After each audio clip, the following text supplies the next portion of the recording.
Well, hi. I don't even know where to start. Yeah, I guess this is video one. A while back I put out a video, talking about suffering. For those of you who know me, or might have heard, or maybe you haven't heard it all. I don't know. I haven't been in the outside world in a hot second. But, this past year has been a little crazy on my end. There's a lot that's happened. For those who have watched the video I posted a while ago, you already have an idea of like the type of craziness. Just a lot of battles with physical health, mental health, all of the versions of health. But I wanted to make a video, not just a video, but actually multiple videos, just kind of going over the things that I've learned. And I'll get into, well, yeah, I mean, the past year has been the worst experience of my life. Absolute hell. And so because of that, I really want to be able to make some videos to just help. Just to start conversations, just to open up some new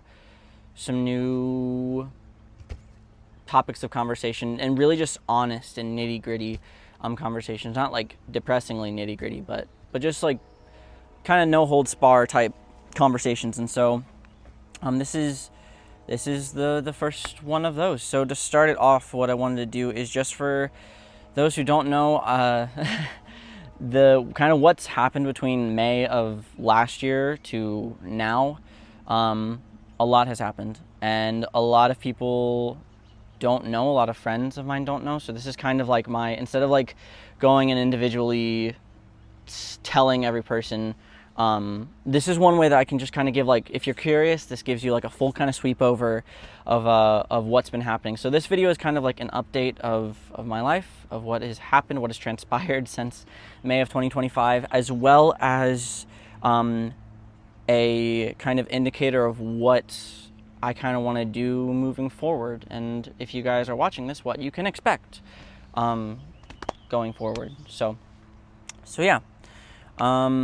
So I'm going to kind of like give a rundown of what happened from May of last year to this year, and then from there just kind of see where the conversation takes me, and then we'll end the video.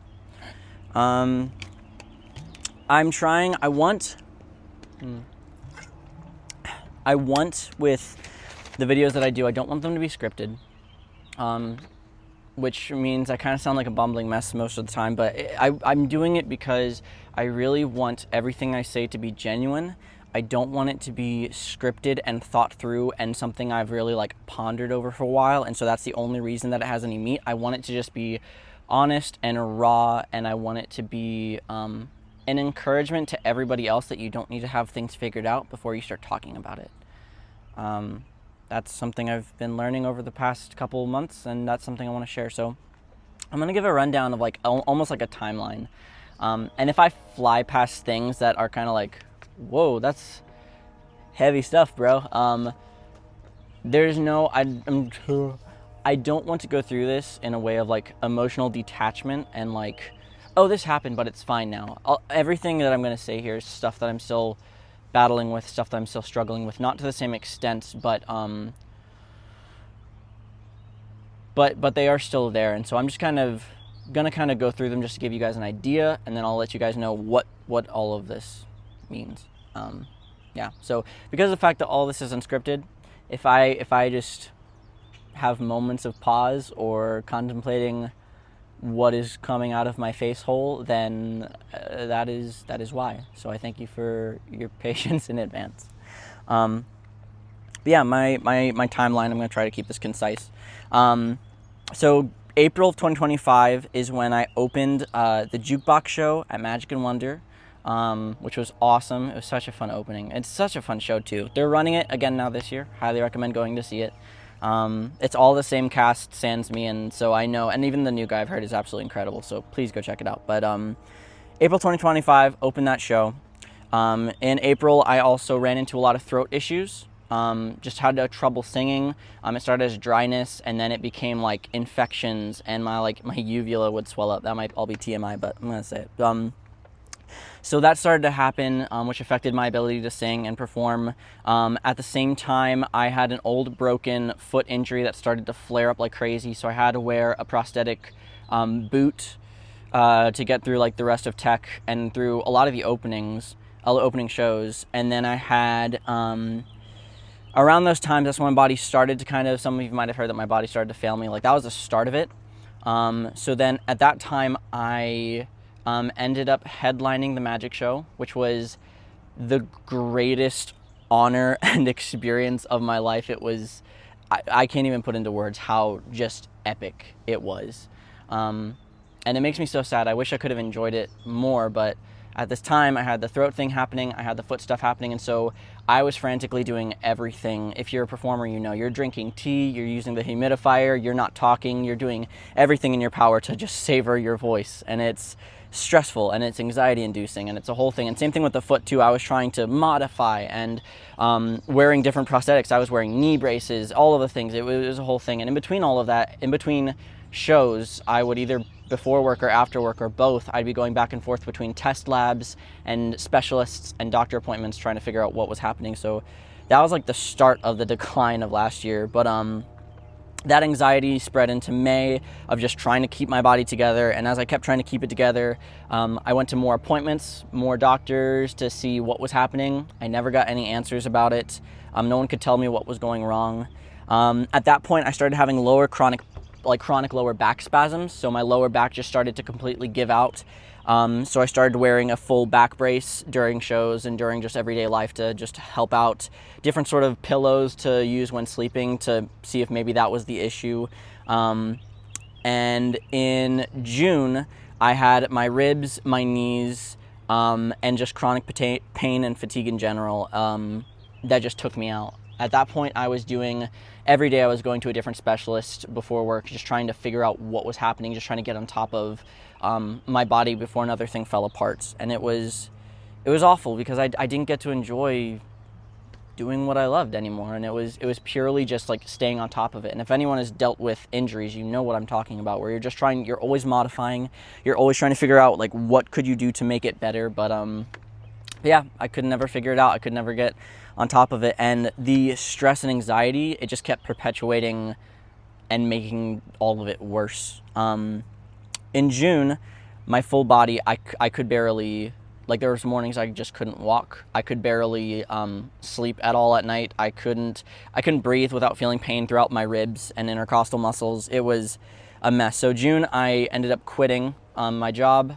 And my full job became doctor appointments. Every single day I was going to different appointments, putting in my name to waiting lists, to different tests for blood tests, sleep apnea tests, allergy tests, anything you can think of. I went to over 5 different specialists, over 20 different appointments, and different facilities throughout the month of June into July, and it was insane, and it just kept getting worse as I kept trying to do it. I went to physical therapy, I did like laser photon therapy, anything you can think of and imagine I did it, and just forked out all of the savings that I had while doing it. And so all of that just started increasing a lot of anxiety. The feelings of I have to quit my job and now I don't know what the fluff I'm going to be able to do. And so at this point, I started to lose a decent amount of hope.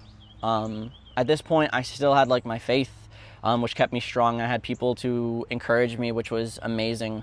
Although when you're going through a hard time, everyone wants to help, and sometimes it can feel stressful on your end because everyone has like an idea of like this thing will fix you, and you get to a place where you're kind of scared to believe them, to think that something can help you.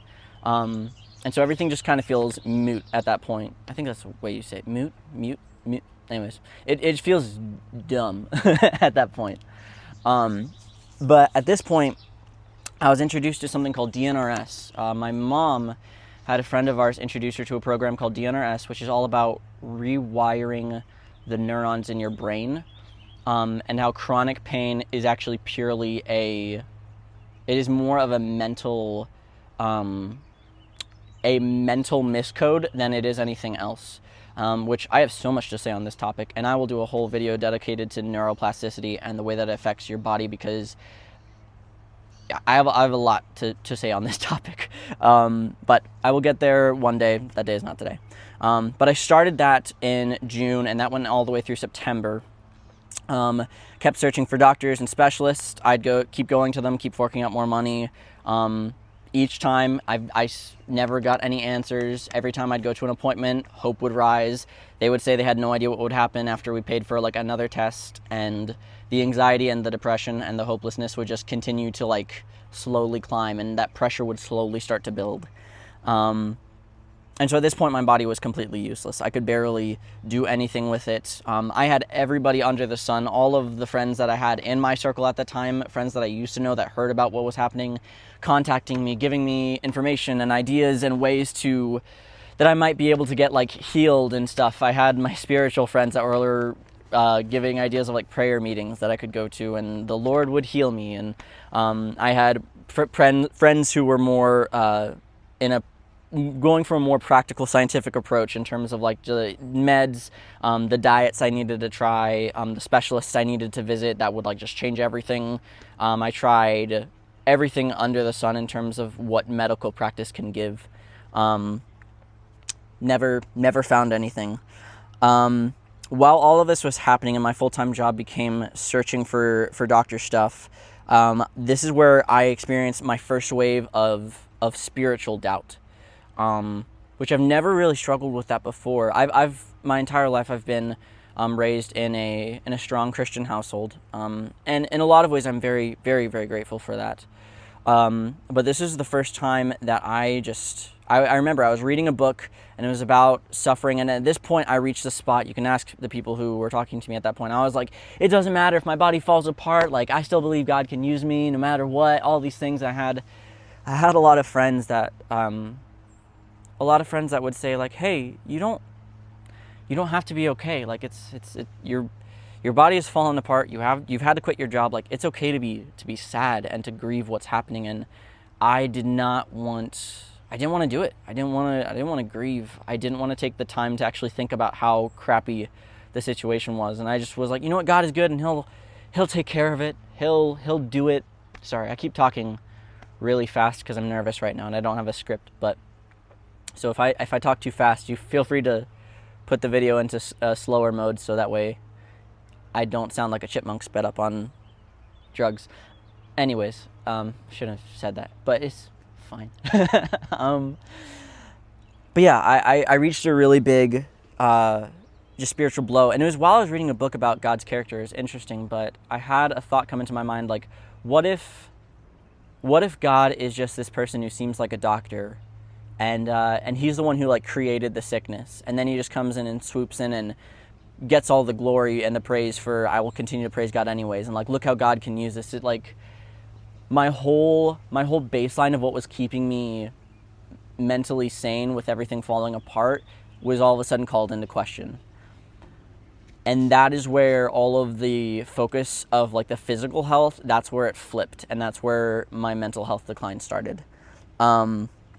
Because then from that first wave of Christianity, I couldn't do anything without having that anxiousness and that anxious voice in the back of my head. I couldn't pray, I couldn't read my Bible, I couldn't worship, I couldn't do anything without like all of these doubts and all of these thoughts and all of these ideas flooding my brain, and it felt maddening. So I took a break from Christianity in terms of like the practice of it for a while, and I dove into, this is where I found philosophy. I found a beautiful depth in philosophy that for about 5 seconds it felt amazing, and then I started being introduced to all of like the really deep questionings of philosophy, like René Descartes and the cogito argument, and Nietzsche, which I think Nietzsche just hated anything that was comfortable ever except for a stellar mustache. But basically I just kept finding like more things that kept having me question more things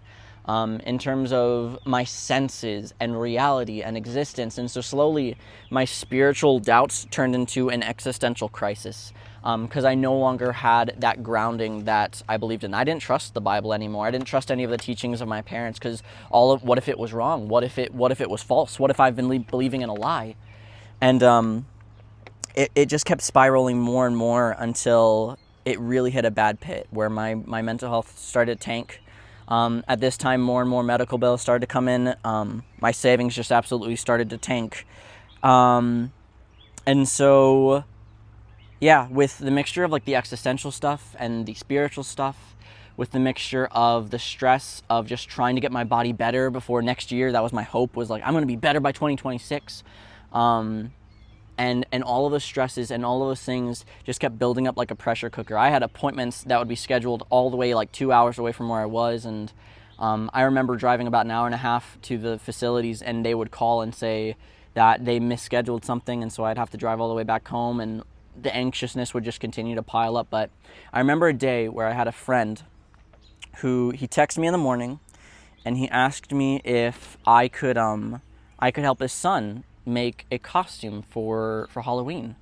And that's something I love to do, that sort of stuff. I love building, I love creating, I love teaching other people, especially kids who just have such a hunger to learn. I love that stuff. But for some reason, that was the straw that broke the camel's back. And I remember that day, it was October 1st.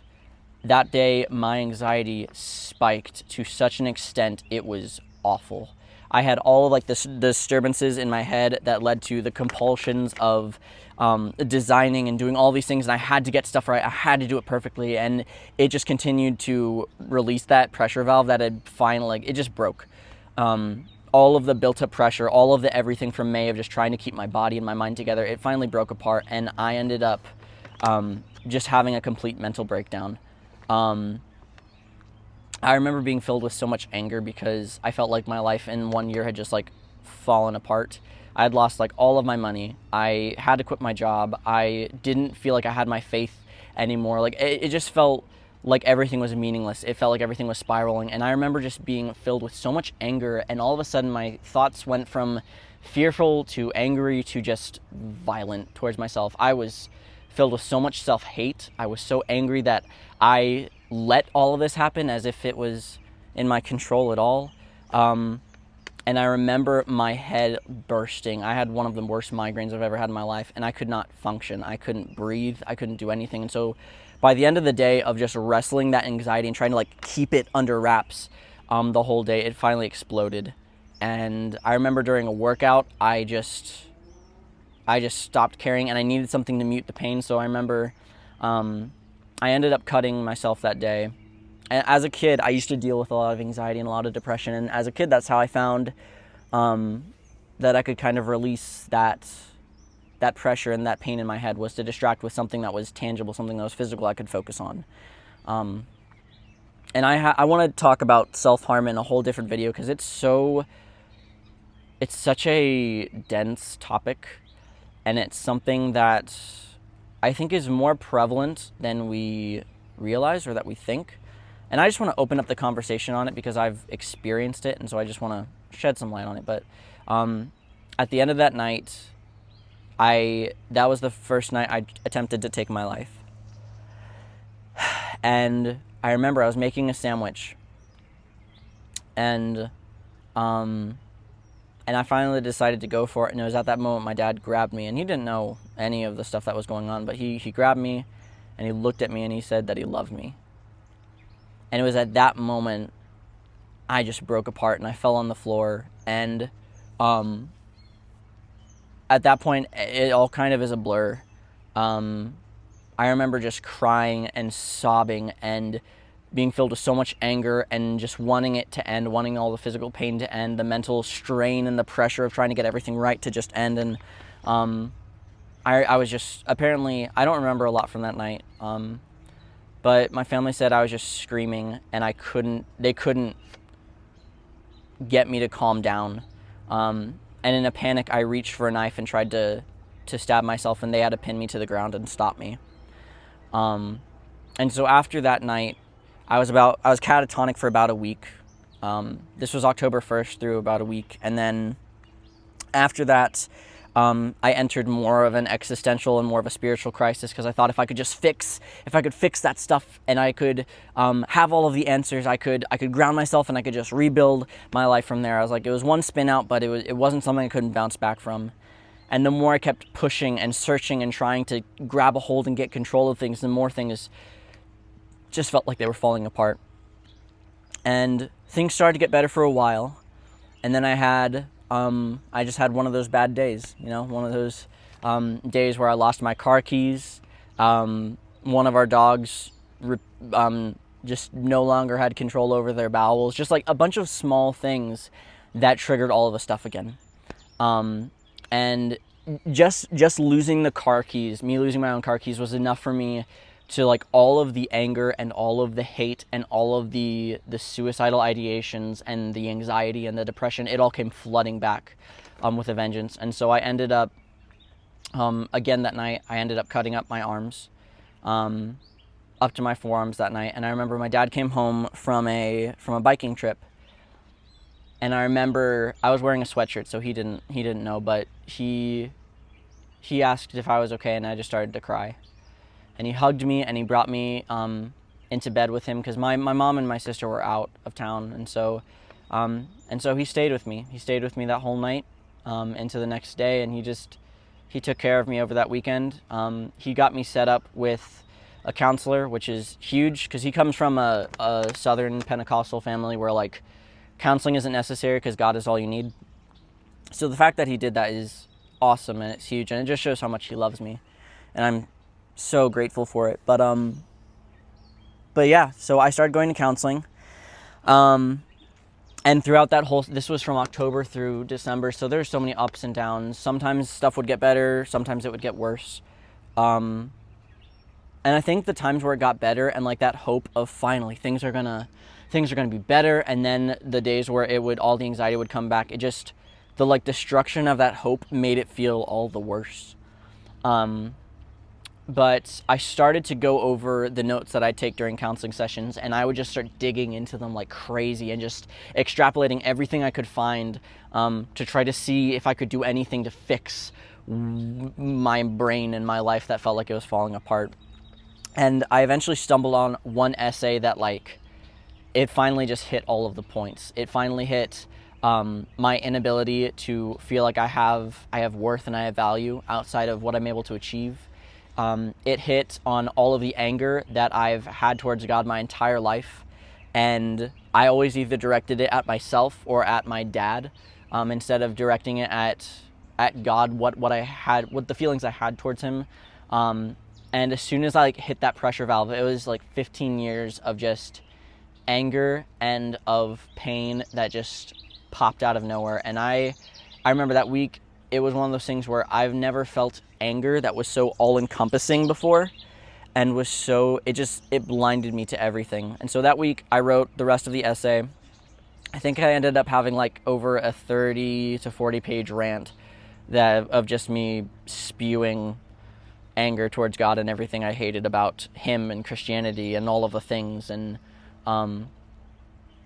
yeah, it was crazy. And that was, I think, like 3 days before Christmas.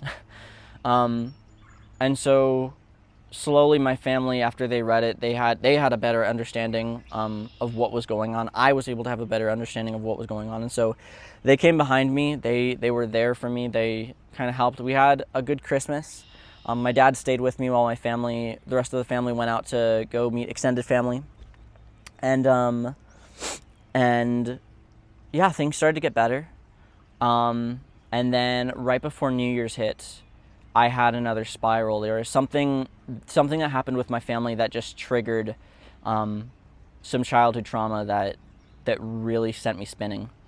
And through the anxiousness, I became really rude. I became really mean. And I remember I was really mean towards my sister specifically and my mom. And I ran back to my room, and I was so angry that I was so rude to them that I felt like I had to punish myself. I felt like I had to pay penance. And so I started to cut again. It was the only thing I could think of. And so I started to cut, and I got so angry that I was cutting and that I was resorting to it that I continued to cut. It was this really dumb paradox. when I look back on it, but it felt like such an inescapable thing at the time. So I ended up cutting my entire body, legs, shoulders, back, chest, everything, arms. And it was at that point that my family finally decided that I needed more than counseling care, and I needed more than just a family to comfort. So they signed me into a hospital, a mental facility, and I stayed there for about a week, a little under a week. And yeah, I spent a decent amount of time there. It honestly was probably one of the best things that happened, because it was just one of those things when you reach a certain place with the mental health battle, that's always like the like what if I get sent to a hospital sort of thing, like what if I go crazy, what if I lose control? And so there was almost a comfort behind, like, well, it can't get any, in a sense it was like it can't get any more like serious, I guess, not worse, but it can't get any more serious than this. And so eventually I came home. I celebrated my birthday with my family a couple days later, and since then, I've started to be on the mend. Throughout January, there was a lot going on, but at that point, after I got out of the hospital, things actually started to feel like they were getting better. Fast forward about a month into February, I was at a pretty solid spot. I hadn't had any like spin outs since that last one. And I remember there was something, my dad and I got into a fight, and it just continued to escalate more and more and more until all the old thoughts, all the old ruts came right back. And at this point, I felt comfortable enough not to go back to like suicidal ideations, but at this point it was I just felt like I had failed myself and my family and everything else. And so I decided to run. I decided to run away and to just kind of restart my life. I felt like I had just spat in the face of everyone who had been supporting me this whole time, and I didn't want to keep disappointing people because I felt like I was. No one told me that I was, and it was purely just what was in my head. But I ran, and so I packed up my stuff, and I took off that night. And my family, they eventually realized that I was gone and that I wasn't coming back. I left my phone so they couldn't track me or see where I was. And so a couple hours later they ended up finding me. My sister is the first one to find me. Actually, it's kind of a crazy story because I walked from where we live in Ephrata, I walked to right outside of Intercourse at Lancaster. So I got to about there where New Holland connects to Intercourse. And I remember the first car, I finally decided to stop walking, and I stuck out my hand to, what do you call that when there's a word for it. I keep thinking hijack, but that's not the right word. There's a word for it though. It's a hitchhike, that's what it is. I stuck out my hand to hitchhike, and it was my sister's car. And I was so angry with myself, and I was just angry. And so for a while, my sister just followed me as I continued to walk. And it's a good thing she did, because eventually my body just gave out. I hadn't put my body through anything like walking a mile, let alone walking from Ephrata to Lancaster. And so eventually I passed out in a cornfield in the snow. And my mom and my sister and a family friend of ours picked me up, brought me into the car, and brought me back home. And I was passed out from that night into like the afternoon of the next day. And after that night, the main catalyst of that night was a fight between me and my dad. And there's a lot of stuff between me and my dad.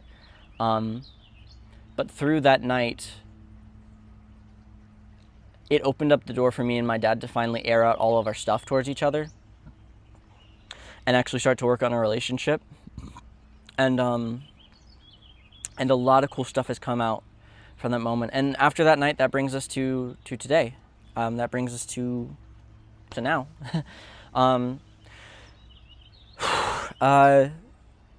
Since all of this stuff, my world from a year ago has just been flipped on its head. And I know everything I've said so far it's dense. It's a lot. There's a lot happening. There's a lot going on. And it's rough, but there's so much that I have learned, and there's so much good that has come out of it.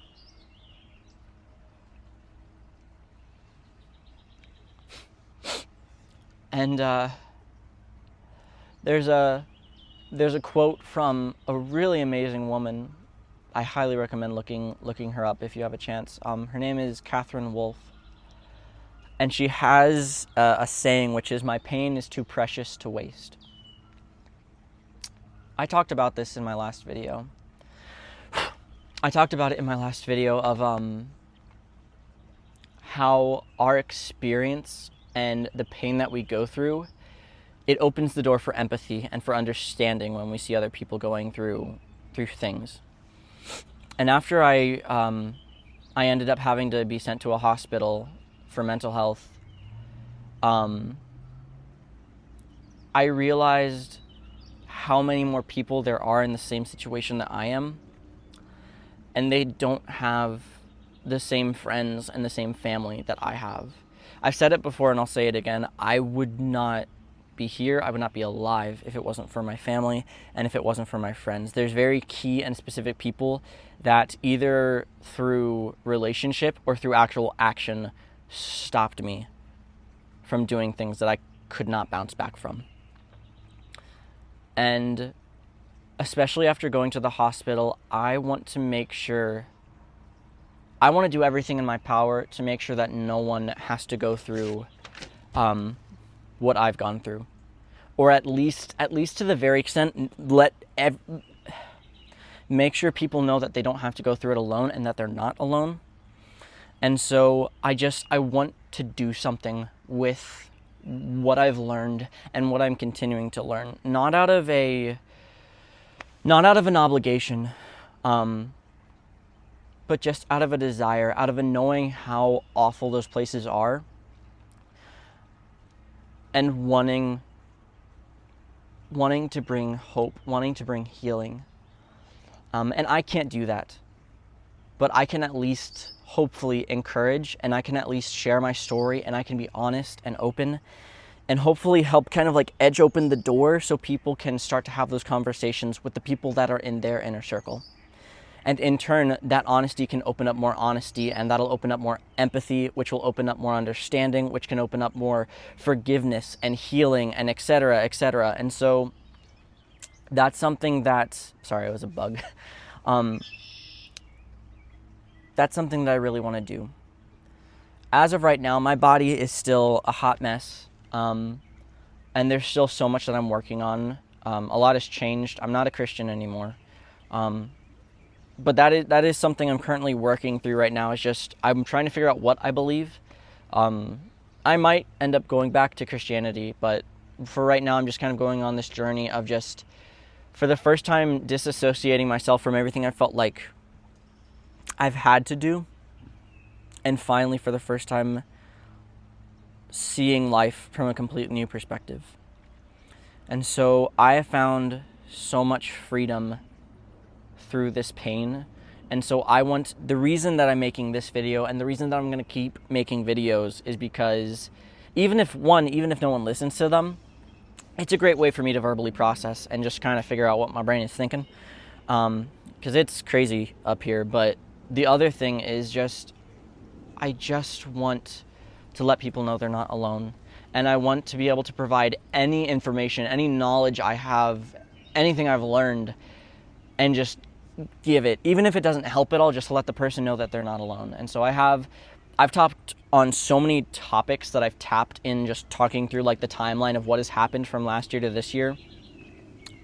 And I want to make videos for all of them. Every time there's a topic of something I really just feel a tug on my heart to talk about, I want to talk about it in this kind of just like conversational format, in something that's not formal, it's not edited, it's not scripted, it's just my thoughts on it. And I want, whether you listen to this or you watch this, I just want to be able to share it. I want to be able to share what I've learned, because I feel like we have such a narrow grasp on what this life is supposed to be.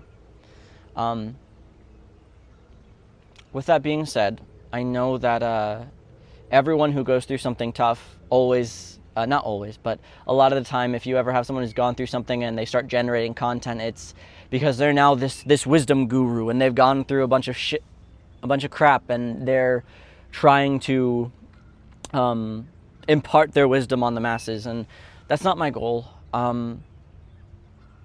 What I want, I don't care if you watch this full video, I don't care if you subscribe, I don't care if you like, I don't care what. All I want is just to be able to create an open and a safe place for conversation and allow people to know that they're not alone. I want to try pumping out a video probably every other week, because there's a lot of stuff that I'm still currently doing to work on my own mental health, to get my body back at least to like 50% capacity of what it used to be. But yeah, that's kind of like a what to expect in the future. They're not all going to be this lengthy. This was a longer one, but yeah, I just want to continue to have good conversations. I want people to open up to one another. We aren't meant to go through this life alone. And I've had the privilege and the blessing of not having to go through it alone, even when I tried to. But yeah, I just want to raise the awareness for it and do all of the things. So I'm running out of things to say, and I'm just started babbling now, so I'm going to quit the video here. But thank you for watching. You don't have to necessarily, my only request is this: you don't have to send this video to anyone. You don't have to recommend them to me.